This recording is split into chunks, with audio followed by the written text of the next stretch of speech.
Hey everyone. With Multiverse of Madness in theaters, I figured it was a good time to update my MCU ranking. Couple quick things before we start. From this point on, anytime I have a ranking has say more than 20 movies in it, or just I don't know, maybe not 20, but any ranking of a certain size, I'm not going to bother getting really specific with the ratings, like 3.3, 3.35, 3.4. I'm just going to go 2.5, 3, 3.5, 4. You get the idea. I'm probably going to butcher some names in this video, so I apologize in advance. And as always, spoiler alert. Starting off, way down at the bottom, my number 28 is Thor: The Dark World. If this is bottom of the barrel for the MCU, then I'd say it's got a pretty good average. The acting is solid, but the characters don't get much development. Malekith is one of the worst MCU villains, possibly the worst, although I don't blame Christopher Eccleston. He was great. I blame the writers. And also the studio. The one way where this movie improves on the first Thor is the cinematography. Cinematography in the first Thor was really good, but Kenneth Branagh kind of overused the Dutch angles.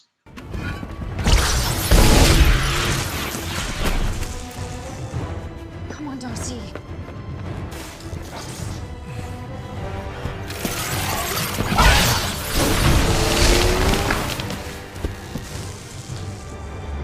You know, with all that power, I thought you'd head harder.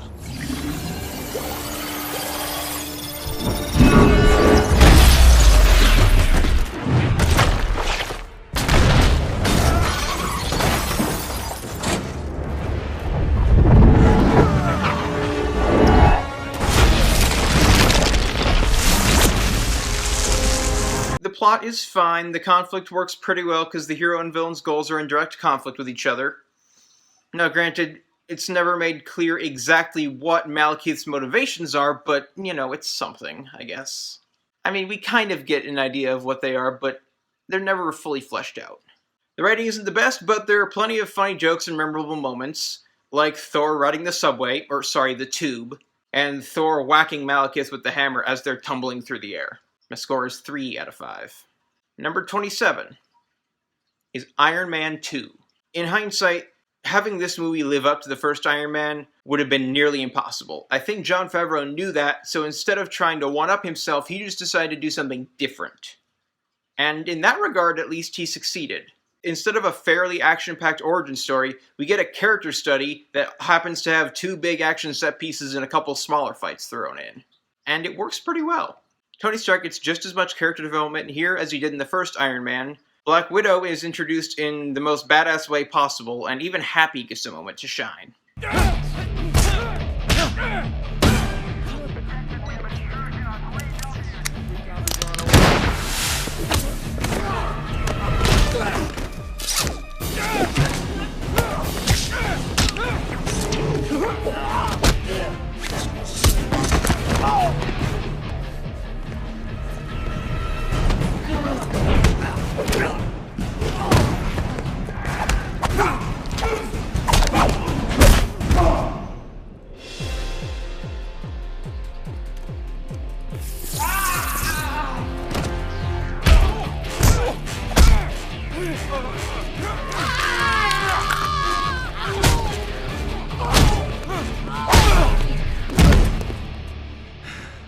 I got him! Whiplash isn't a great villain, but he is good, and the conflict works because his goals are in direct conflict with Tony's. And same goes for Justin Hammer in that regard. The action scenes we do get are very well done, and I appreciate that the final battle against Whiplash is short and sweet, because we just had a big action set piece against the Hammeroids. So having another big action set piece right after that would have been overkill. You know, it's all about pacing. And even 12 years later, Justin Hammer is still one of the most underrated MCU villains. Possibly the most. My score is 3.5 out of 5. Alright, please don't hate me for this. Number 26 is Captain America: The First Avenger. I like this movie a lot. It's a really good movie. But I don't agree with the people who think that it's on par with Winter Soldier and Civil War. It's just not. There are some parts of it that just feel like setup for the Avengers. And the conflict is very black and white, good versus evil, punch the bad guys and win. And it's World War II, they were fighting the Nazis, so it kind of makes sense, but still. The acting is solid, but the characters don't get much development. The only meaningful way that Steve changes throughout the film is physically. That's 50%. 60. 70.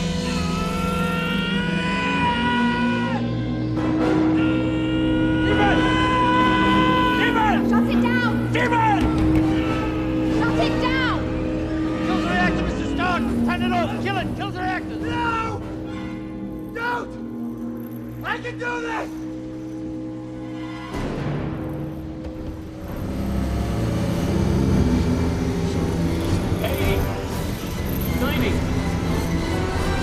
That's 100%!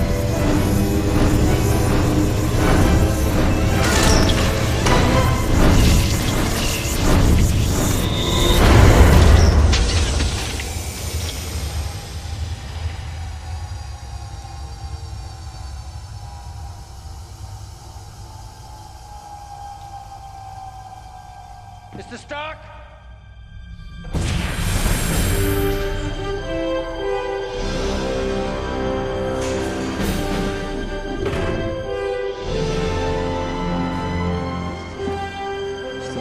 The action is good, and the musical score is great. Red Skull is a pretty two-dimensional villain, but Hugo Weaving's performance helps him be memorable. And the directing, cinematography, and editing are all on point.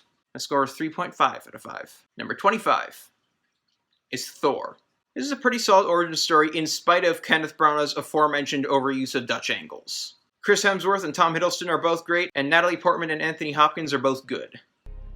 Thor, Odin's son, you have betrayed the express command of your king. Through your arrogance and stupidity, you have opened these peaceful realms and innocent lives to the horror and desolation of war!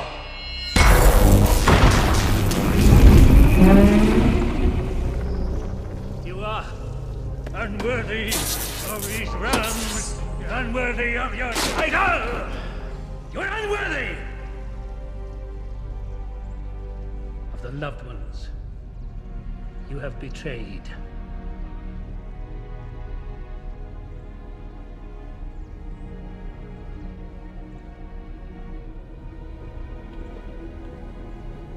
I now take from you your power. In the name of my father and his father before.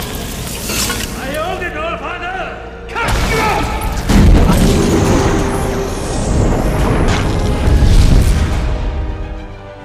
Loki is honestly a better villain here than he was in the Avengers. The action is pretty good, the musical score is solid, and the comedy mostly works, especially when Thor goes to the pet store and asks for a horse, and then asks for something even more ridiculous. My score is 3.5 out of 5.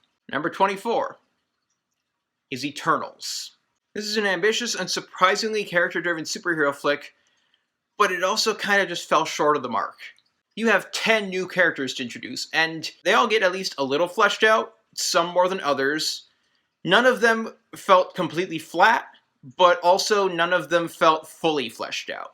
They were all in that middle area somewhere.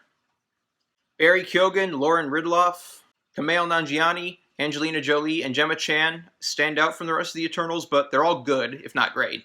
Haraya Patel absolutely steals the show, and Keoghan and Ridloff have great chemistry. Bill Skarsgård is also solid, but he feels overqualified given that his character doesn't really, speak that much. The movie jumps between past and present at logical points in the story rather than having it feel random, so that's nice. The action is really good.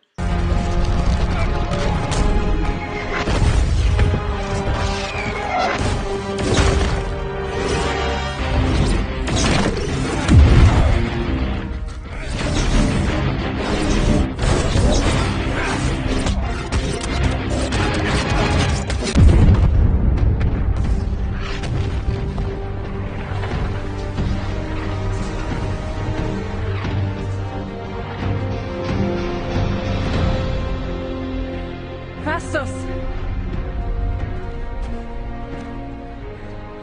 I have to try and stop this. I need to get closer to Tien. Keep Icarus busy. We've got you. Go on.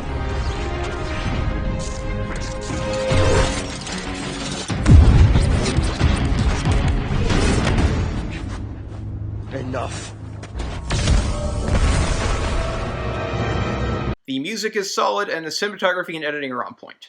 And I love that we're getting more disability representation in superhero movies. Makari is a deaf speedster, and Lauren Ridloff absolutely sells every scene she's in. And she actually feels like a decently fleshed out character instead of someone whose defining trait is being deaf.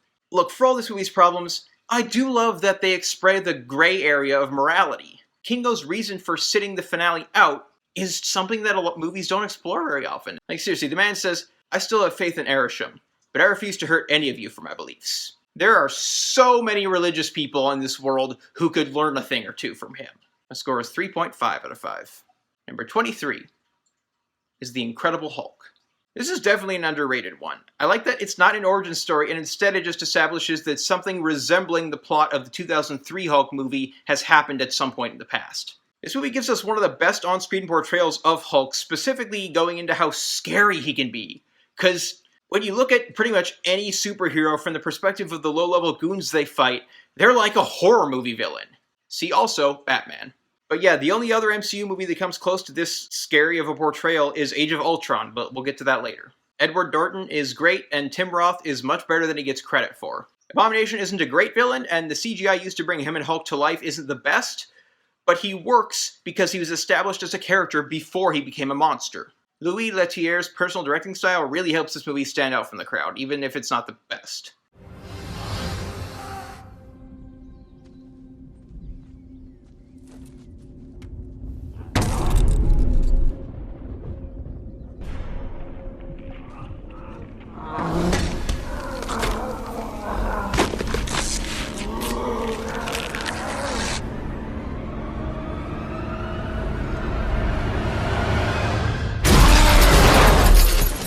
Now she'll see.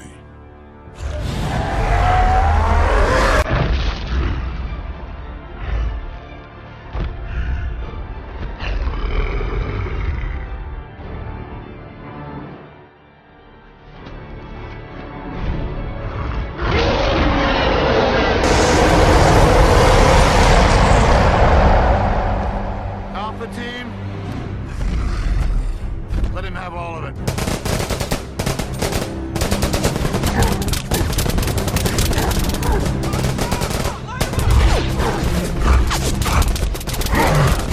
My score is 3.5 out of 5.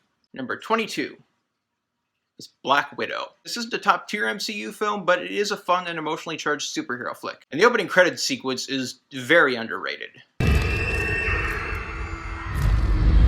Load up on guns and bring your friends. It's fun to lose and to pretend. She's overboard and selfish. Remove all the defense. Oh no, I know a dirty word. That one and her.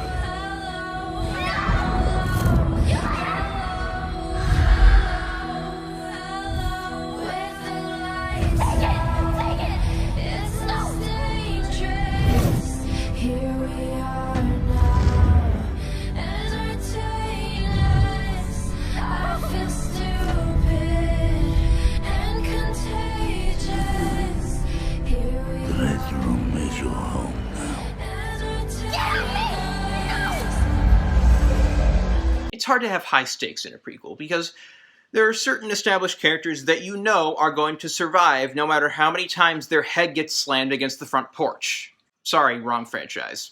That's why it's important to introduce new characters and make sure the audience cares about what happens to them. Because then when they're in danger, there's actually a sense of tension. And this movie mostly succeeds at that. Scarlett Johansson is solid as usual, and Florence Pugh, Rachel Weisz, and David Harbour are all great. The action is very good, the music is on point, the emotional moments genuinely work, and Taskmaster is a pretty good villain. My score is 3.5 out of 5. Number 21 is Captain Marvel. Honestly, my only big problem with this movie is the plot. It's not bad, it's just generic. It's nothing we haven't seen before. Brie Larson absolutely kills it as Carol Danvers. I'm tired of people complaining that she was bland and emotionless. Because, well, okay, there are two types of people who make that complaint.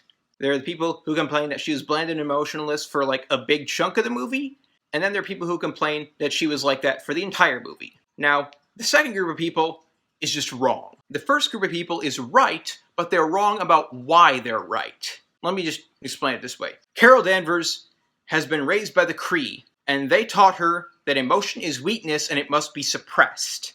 When you're taught that emotion is weakness and you need to suppress it, you're not going to show much emotion. And when you're an actor portraying that character, that means you're not going to emote very much. When I said the people who complain are right, but they're wrong about why they're right, what I mean is they're complaining that she's bland because she's a bad actor, when in reality, she's bland because she's a good actor. Her lack of emotion in the first part of the movie isn't an accident. It's not a mistake. It was a deliberate choice. And even when we get later into the movie and she's starting to reject the Kree way of life, she still doesn't emote that much at first because she doesn't know who she can trust. She wants to play her cards close to the chest.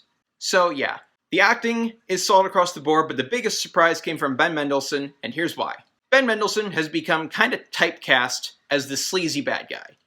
Dark Knight Rises, Rogue One, Ready Player One, that shitty Robin Hood reboot, you get the idea. Naturally, when he popped up in this movie, I assumed he was the bad guy, and the movie wanted me to assume that. The writers and the filmmakers, they wanted us to assume that. Okay, deep down we all knew the Kree were not the heroes here, but that doesn't mean there can't be multiple villains. So, then they pull the rug out and they're like, oh, he's not the bad guy. He's just a lighter shade of gray. That's cool. The script is tight, most of the humor works, the action is pretty damn good. I do think that the feminist side of things could have been handled a little better, but I don't think it was handled poorly. It was just good, not great. However, the emotional climax of this film just transcends gender, race, all that. It is a purely human experience. Looking at your past failures and remembering that they weren't failures. They weren't defeats. They were victories because no matter how many times you got knocked down, you kept getting back up. You're right. I'm only human.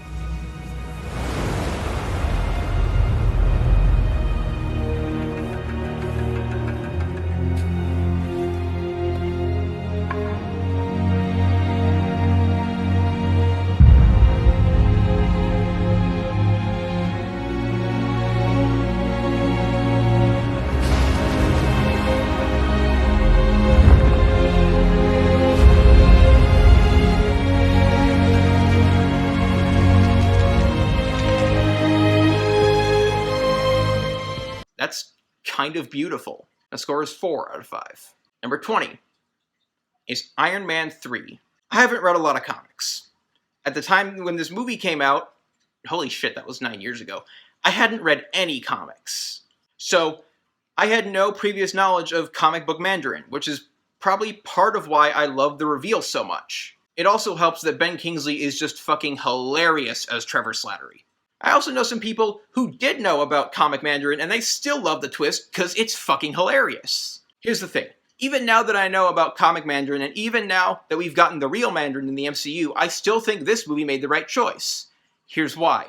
Out of all the movies in the MCU, the Iron Man films have always been the most grounded in reality. If you take a series of films that are fairly grounded and you introduce actual fucking magic, it's gonna feel like it's coming right out of left field. It's not gonna gel, it's not gonna mesh, it's gonna clash. And also, for those people who complain that Shang-Chi retconned things, no it didn't.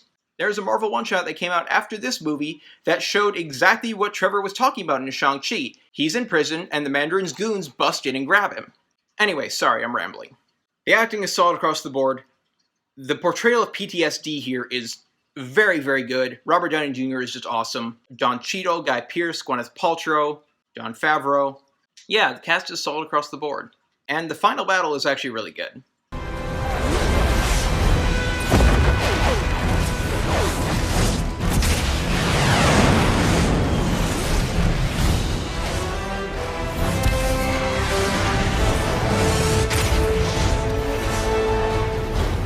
Merry Christmas, buddy.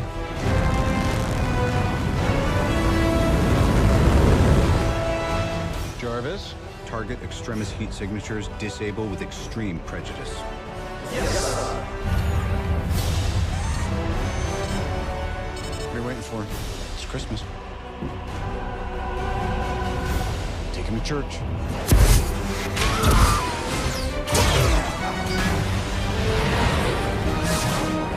gentlemen. My score is 4 out of 5. Alright, cue the controversy. Number 19 is The Avengers. I love this movie. This is a great movie, but it does have some issues. None of the characters get a lot of development. I mean, they all get some, but not much. And nothing that really affects this movie in a meaningful way. For example, Tony had some character growth in this movie, but his attempted sacrifice would have happened with or without that. Loki is a great character, but he's not a great villain in this movie. He's not awful, but I don't know, the fact that he's being mind-controlled just makes him less interesting.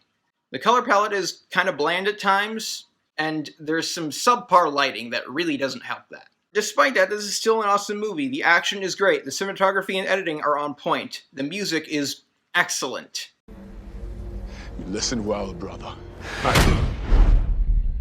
I'm listening.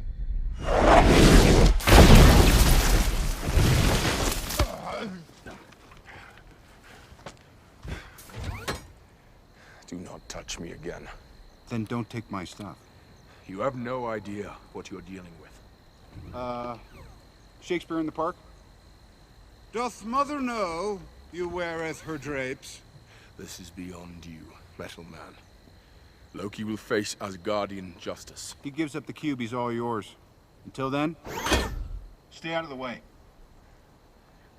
Tourist.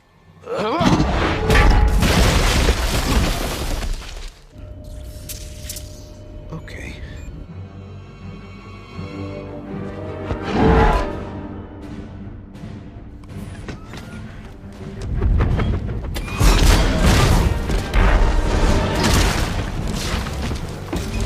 The comedy rarely misses.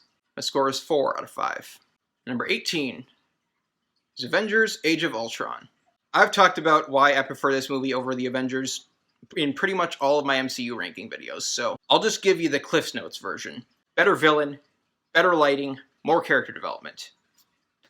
For example, Thor is worried that he just breaks things, and he doesn't want to be that guy. Hi. Company. Sorry, didn't call ahead. This is an agent of some kind. Gentlemen, this is Laura. I know all your names. Ooh, incoming. Hi, sweetheart. Hey, buddy. How you guys doing? These are Look at your face. smaller agents. Oh, my goodness. Did you bring any nuts? Why don't you hug her and find out? Sorry for barging in on you. Yeah, we would have called ahead, but we were busy having no idea that you existed. Yeah, well, Fury helped me set this up when I joined. Kept it off S.H.I.E.L.D.'s files, like to keep it that way. I figure it's a good place to lay low. Honey, I missed you. How's little Natasha, huh? She's Nathaniel. Traitor.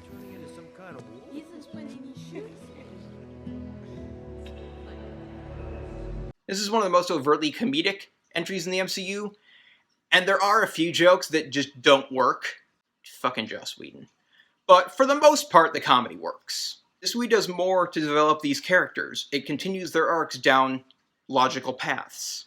Ultron, as a character, Ultron isn't as great as Loki, but as a villain, he's a better villain in this movie than Loki was in the Avengers. The acting is great, the musical score is awesome, the action is solid, and I love that they finally explored Bruce's dark side a little more. I mean, the Avengers did it a little bit, but this movie actually shows us the aftermath of a full-on Hulk rampage. And it's like he's cuddled up in the Quinjet with a blanket wrapped around him. It's kind of heartbreaking. My score is 4 out of 5. Number 17 is Ant-Man. This is a pretty standard origin story with just enough style and substance to work. Paul Rudd is a national treasure. I am not familiar with Ant-Man from the comics, so I don't know if Paul Rudd's portrayal is comic accurate, but he certainly makes the character his own. Evangeline Lilly is awesome, and Michael Pena is hilarious. Especially during Luis's recap session. That was just fucking comedy gold right there. The script is tight, the action is awesome, the music is very good. Located the breach, bringing him in. Sorry about this. What the hell are you doing? Breach is an adult male who has some sort of shrinking tech.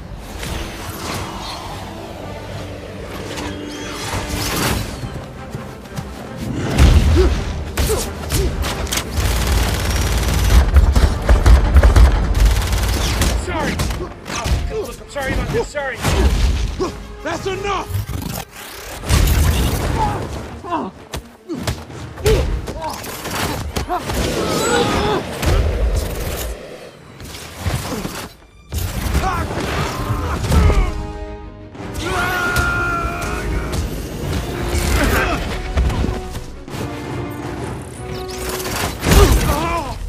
Yellow Jacket is fine.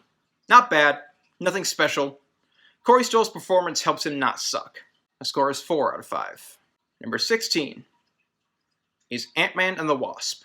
Some MCU movies are integral to advancing the overarching plot, be it the Infinity Saga or what we're getting in Phase 4. Others just play a small role and mostly exist as self-contained entertainment. Ant-Man and the Wasp is the latter, and there's nothing wrong with that. Ghost is one of the most underrated villains in the MCU and arguably the most sympathetic. She's not evil, she's only the villain because her goals are in direct conflict with the hero's goals, and she's willing to go to greater lengths to achieve her goals than they are, forcing them to get, well, creative. And I love the contrast between her and the tone of the movie, because the movie is this fun, lighthearted superhero romp, and Ghost's motivation is basically, I'm in pain every second of every day, and I just want it to stop. I didn't want him to be alone.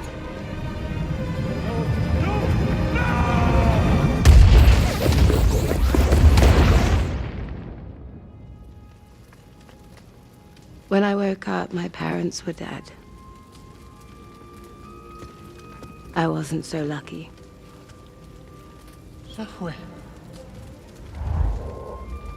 They call it molecular disequilibrium.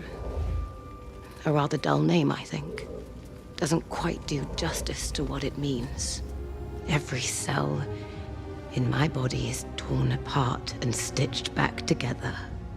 Over and over, every day. The movie also gives us a more straightforward villain in the form of Walton Goggins, so, you know, you can have someone to hate. The humor is just as good as it was in the first movie, if not better. And best of all, this movie gives us a positive portrayal of co-parenting and a divorced couple who aren't constantly at each other's throats, which is something that not nearly enough movies do, so thank you. The score is 4 out of 5. And number 15 is Guardians of the Galaxy Volume 2. I don't have a lot of specific big problems with this movie. It just kind of doesn't live up to the original overall. I mean, okay, the humor is mostly solid across the board, but some of it does feel kind of forced. That's really my only specific complaint. Otherwise, it just doesn't really live up to the first movie as a whole. The cast is great, everyone gets plenty of development. Kurt Russell is great as Ego.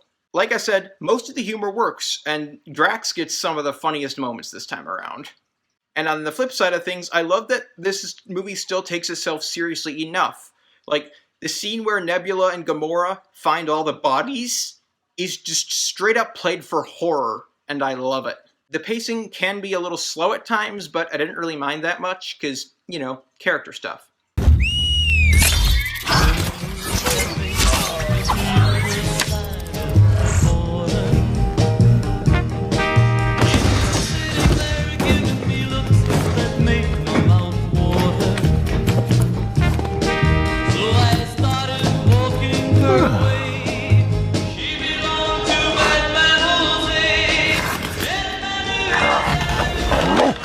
He's got it!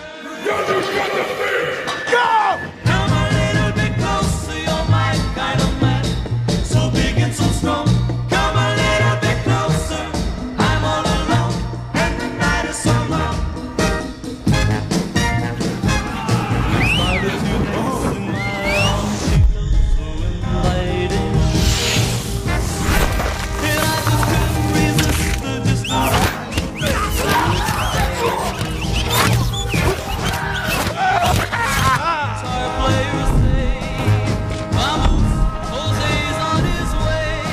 The score is 4 out of 5. Number 14 is Spider-Man Homecoming. this is still one of the most enjoyable MCU movies.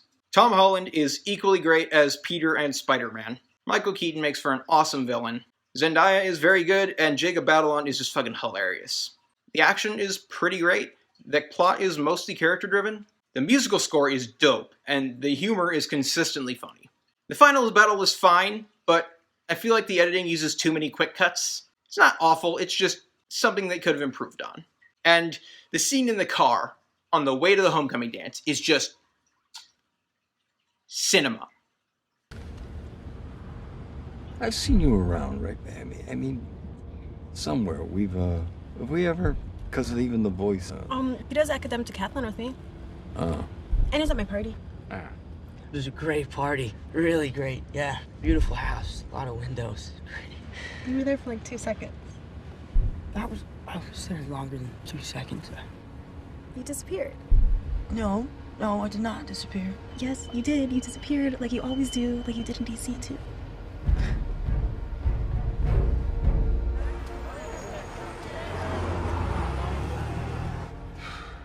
That's terrible what happened down there in DC, though.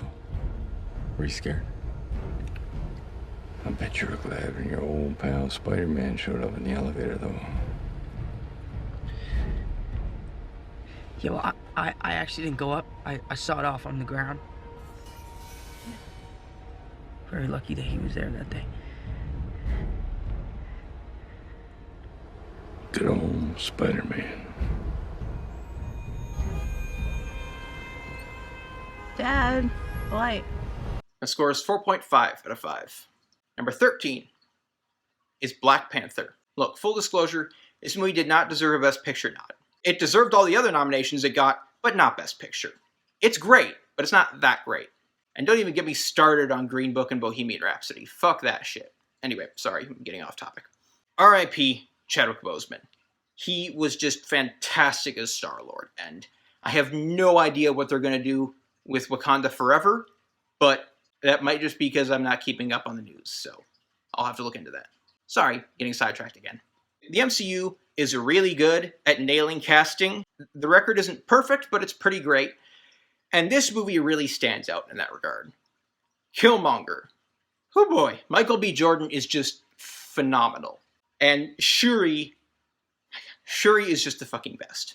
And Andy Serkis is just delightfully unhinged as Claw. It's a shame they killed him off, but it wouldn't have made sense for Killmonger to spare him, so I can see the bind they were in. Like a lot of the other movies here, the plot is mostly character-driven, and it works. Likewise, the conflict works because the hero and villain's goals are in direct conflict with each other. The action is awesome, especially the casino fight.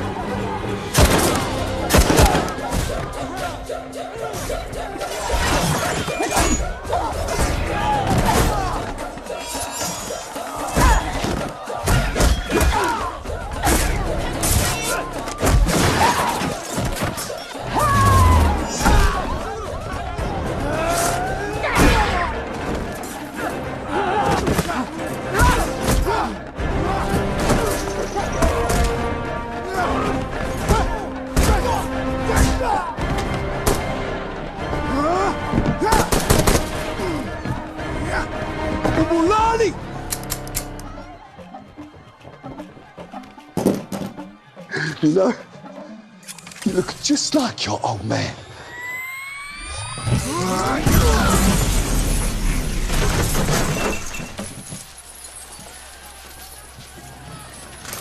I made it rain. Get out of here, boss. The visual effects in the final fight aren't the best, but I am not blaming the effects artist here. They did the best they possibly could. They were rushed. They were, like, legitimately rushed, and yeah. Hopefully the studio has learned their lesson. The musical score really stands out. It's not the best in the MCU, but it's definitely one of the more unique ones. The score is 4.5 out of 5. Number 12 is Avengers Endgame. This movie has the best third act in the entire MCU so far. The rest of the movie has some issues, but nothing major. There's the continuity error that the directors acknowledged. There's the plot convenience of the rat, but, I mean, I don't consider that to be a convenience so much as an inevitability. Look at it this way. something like that was going to happen eventually. Something or someone was going to bump that button. So why not just keep it simple and have it be a rat? Everyone's character development pays off here, and their arcs help drive the plot. There are a ton of callbacks, but none of them feel forced. The action is some of the best in the MCU, and the brief fight that we get between Captain Marvel and Thanos is very underrated.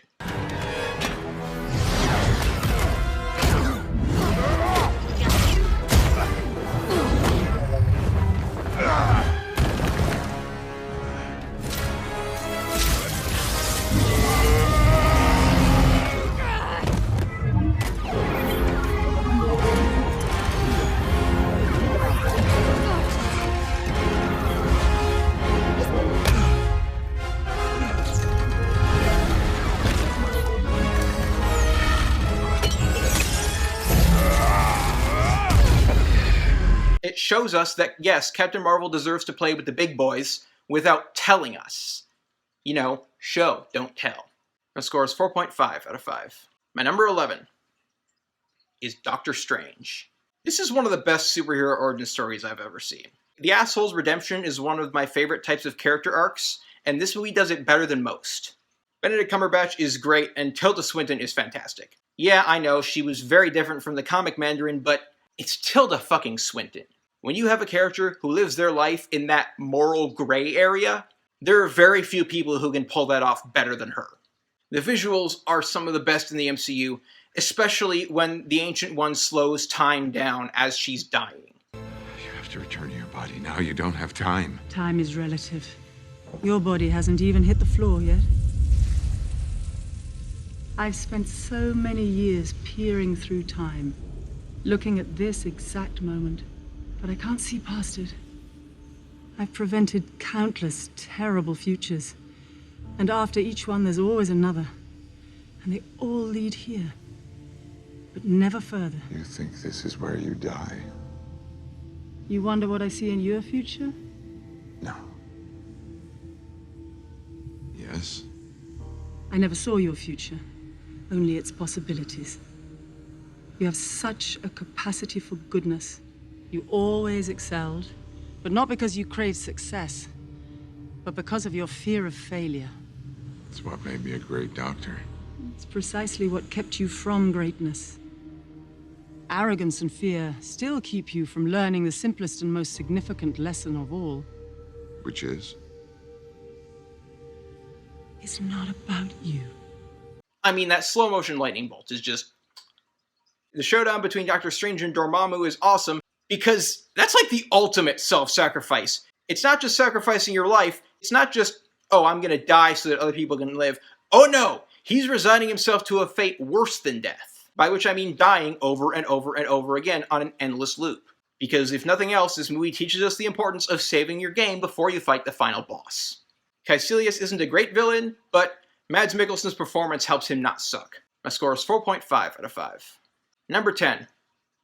Is Captain America: The Winter Soldier. I love this movie. I totally get why a lot of people have it in like the top 3 or number 1. I just disagree. This movie does an outstanding job of creating a sense of dread. Cap is a fish out of water, and not just temporally. The First Avenger had a very black and white conflict. Good versus evil. Kill the Nazis. And that's what Captain America is used to. Bad guys who you know are bad guys within 5 minutes of meeting them. Now you put him in the middle of a spy thriller where damn near everything is morally gray. He doesn't know who to trust. His enemies are hiding in the shadows. And it works. It fucking works. Cap gets more character development here than he did in the First Avenger and the Avengers combined. Alexander Pierce and the Winter Soldier are 2 of the best villains in the MCU. The action is great, the spy plot is intriguing, and the music is dope. Before we get started, does anyone want to get out?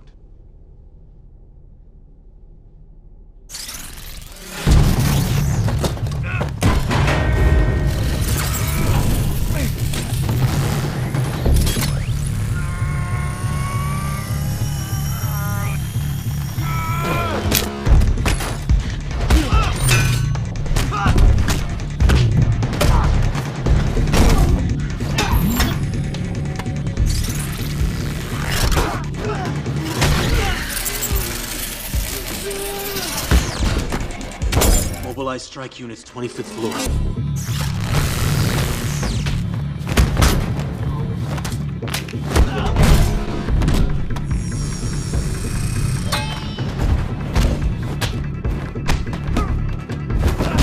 The emotional moments work very well, and the film even manages to avoid having an egregious exposition dump by adding the ticking clock of an inbound missile while Zola is expositing. The score is 4.5 out of 5. Number 9 is Captain America: Civil War. The conflict in this movie works. Everyone picks their side, and the side they pick makes sense. And yes, that includes Black Widow starting on Team Iron Man and then changing sides. Perfectly in character for her. Zemo is one of the best MCU villains, at least in part because he's one of the few whose plan actually kind of succeeded. I mean, yeah, he was arrested and his suicide attempt was thwarted, but he drove a wedge between the Avengers that caused them to lose in Infinity War. Now granted, that wasn't his plan. He just wanted to divide them. He didn't care what the consequences of that were. So yeah, he actually succeeded. And his plan also gives us one of the best examples of expectation subversion in the franchise. The movie is setting us up to expect a final battle between Cap, Bucky, maybe Iron Man, and maybe some of the other Avengers fighting the other Winter Soldiers. Instead, Zemo has killed the other Winter Soldiers, and the final battle ends up being something much more personal and just far more impactful.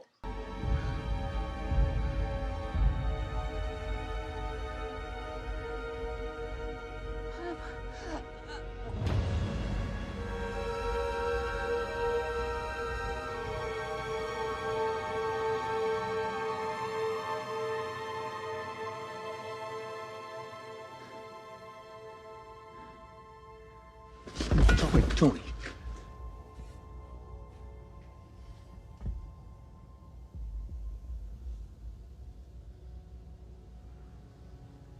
Did you know? I didn't know it was him. Shouldn't. I just did you know. Yes.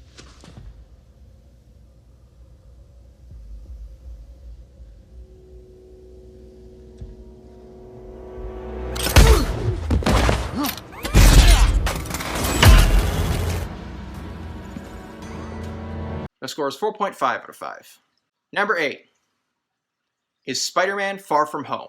I still prefer this one over Homecoming. The cinematography and the directing are slightly better, the writing is just as good, and the villain is just as great, if not better. Jake Gyllenhaal does a great job portraying both sides of Mysterio. He's just so much fun to watch.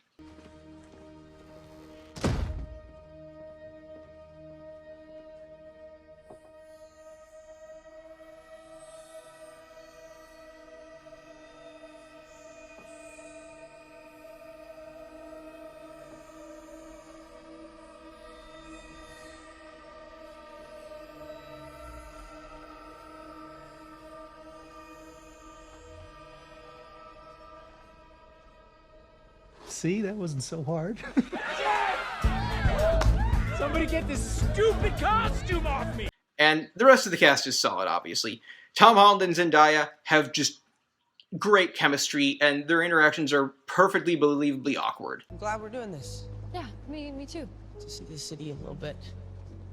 You know, they used to execute people on this bridge.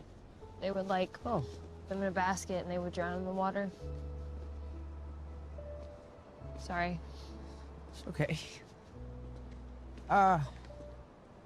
Look, there's this thing that I've been wanting to talk to you about for a while. Yeah? It's our last night in Europe, and I had this plan that I wanted to tell you. I'm just gonna tell you. MJ, I'm Spider-Man. What? Jacob Batalon is still absolutely hilarious. The action is solid. Mysterio's illusions are just so good. And when he's tormenting Peter, it's just... I hate it, but I love it. I really love this movie because, at its core, it's not a big blockbuster. It's a cute little teen movie wrapped up to look like a big blockbuster. You know, it's kind of like Mysterio, pretending to be something bigger than it is. The score is 4.5 out of 5. Number 7 is Doctor Strange in the Multiverse of Madness. Welcome back, Sam. You have been missed. Scott Derrickson really made the first Doctor Strange his own, but if there's anyone fit to take his place, it's Sam Raimi.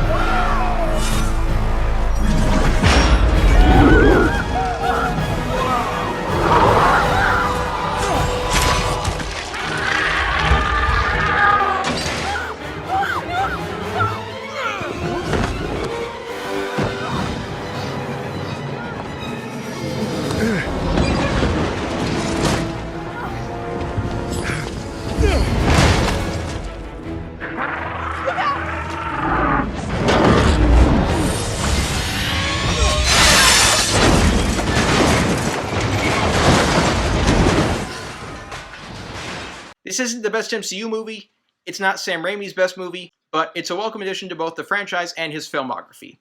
It's definitely the bloodiest entry in the franchise. Sam Raimi really pushed the PG-13 rating for this one. There's a scene where Wanda comes out of a very one-sided fight, where the only reason the movie's not rated R is because she's covered in grease or oil or whatever instead of blood. And the oil she's covered in is even tinted red, just to drive home the point. Benedict Cumberbatch and Elizabeth Olsen are great, and Chiwetel Ejiofor, Benedict Wong, Rachel McAdams, and several other actors I can't mention by name because of spoilers are all very good. But the standout here is Xochitl Gomez. Her age means we're unlikely to get Americate in the MCU, but I can get over that because, well, she's just delightful. She absolutely shines as America Chavez. Her acting isn't the best, but she's off to a very good start with room for improvement. Much like Everything Everywhere All at Once, this movie explores the multiverse, but it doesn't forget to keep things personal.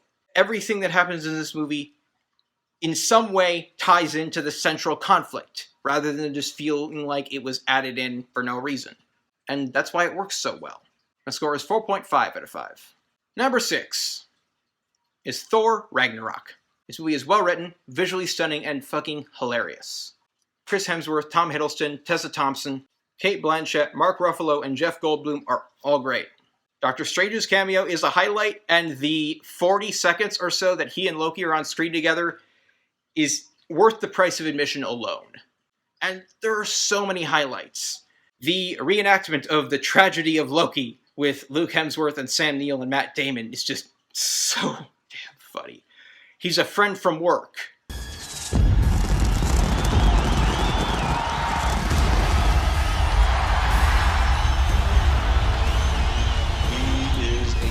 What can we say about him? Well, he's unique. There's none like him. I feel a special connection with him. He's undefeated. He's the reigning. He's the defending. Ladies and gentlemen, I give you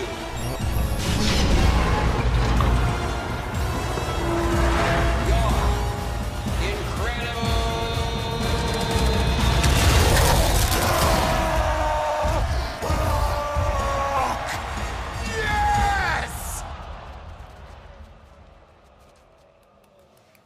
off this planet. The flashback to the Valkyries fighting Hela and being slaughtered. The list goes on. My score is 5 out of 5. Number 5 is Avengers Infinity War. Comparing this to Endgame. Endgame had the bigger and better moments, but this movie is just better as a whole. We get a villain protagonist, something no other MCU film has done. That's right, make no mistake, this is Thanos' movie. The acting, action, musical score, writing, cinematography, editing are all great.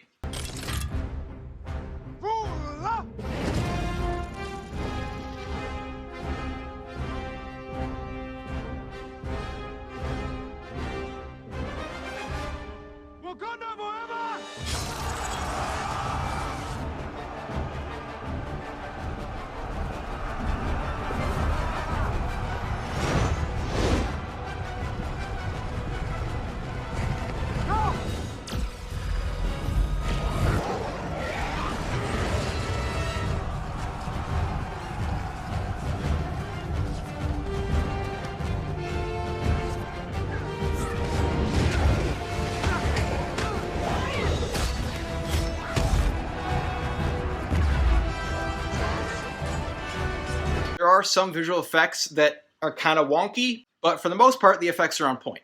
My score is 5 out of 5. Number 4 is Shang-Chi and the Legend of the Ten Rings. This movie expands the MCU in a very fun way, while also giving us some of its best action.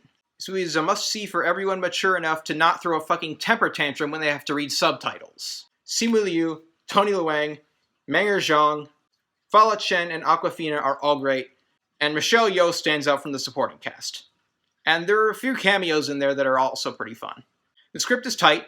It occasionally dips its toes back into the established MCU formula, but for the most part, it kind of does its own thing, and I like it. The leads are all fleshed out and they get plenty of development. The visuals are stunning and the different color palettes help each location stand out. The musical score is pretty great too. Where this movie really excels is the action. The cinematography and editing are great and all, but what really gives it a leg up is the choreography. It's just phenomenal.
My score is 5 out of 5. Number 3 is Spider-Man No Way Home. John Watts really stepped up his game for this movie. This movie takes a lot of the things that the first 2 MCU Spidey movies did well, does them just as well if not better, and then takes a bunch of different stuff and does that well too. I hope that made sense.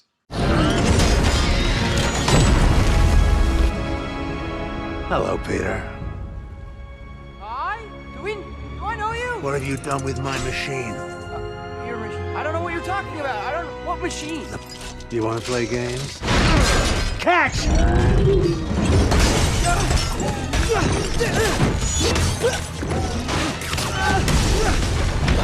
Don't worry, ma'am! I'm coming!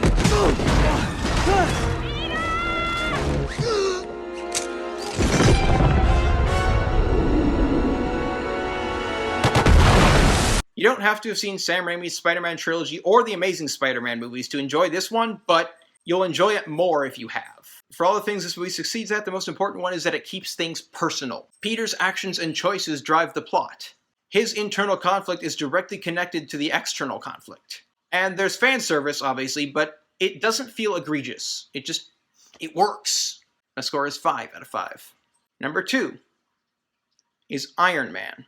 This movie set a really high bar for the rest of the franchise. And there's a reason for that. This is Jon Favreau's masterpiece. This is a perfect example of how to take a character who's supposed to be a villain, like by all rights, should be a villain, and make him a hero. I mean, hell, that's how Iron Man came to be. I'm pretty sure someone challenged Stan Lee to create a character who was unlikable and make people like him because he's a superhero. So it's very fitting. Robert Downey Jr. is just perfectly cast as Tony Stark. The rest of the cast is solid, and Obadiah Stane isn't the best MCU villain, but he's top tier for sure. The action, the music, cinematography, editing, it's all great.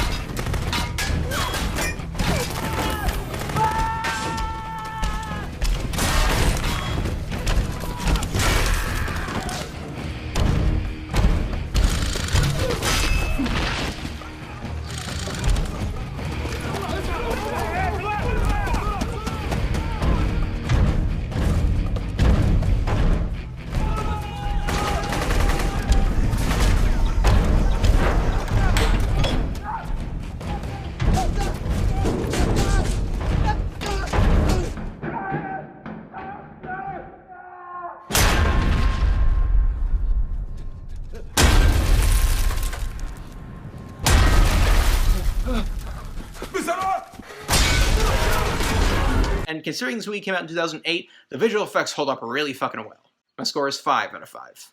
Finally, number 1 is Guardians of the Galaxy. James Gunn is fucking awesome. Full stop. Okay, not full stop because I have more to say, but you get the point. This movie is like a small masterclass in storytelling. It avoids having exposition in the places you would normally expect it so that it can use the dialogue scenes for humor. And it fucking works. The humor is consistently hilarious. The acting is solid across the board, and all the main characters get plenty of development. Ronan isn't a top tier villain, but he's pretty great. The soundtrack and original musical score are both great. The action is solid. But it's not something I would ever say about myself.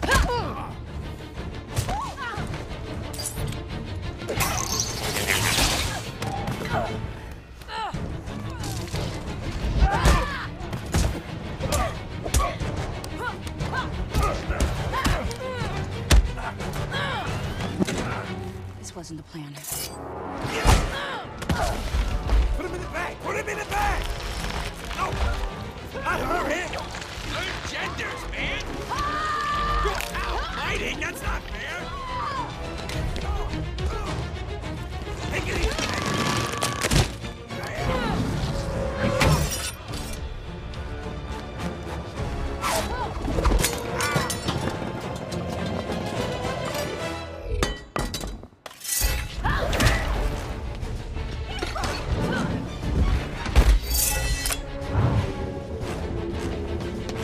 The script is tight. The directing is great. What more is there to say? This movie's a masterpiece. My score is 5 out of 5. Hey everyone, what's your ranking? Let me know down in the comments. Like and subscribe and all that. If you don't like the video, subscribe anyway and turn on notifications. That way, you'll know when I upload a new video, and you can comment on that and tell me why it sucks. And who knows, maybe you'll actually have some decent feedback for me. Because, I mean, that would be nice. I don't get a lot of feedback on these videos. That's all for now. Stay safe in these crazy times.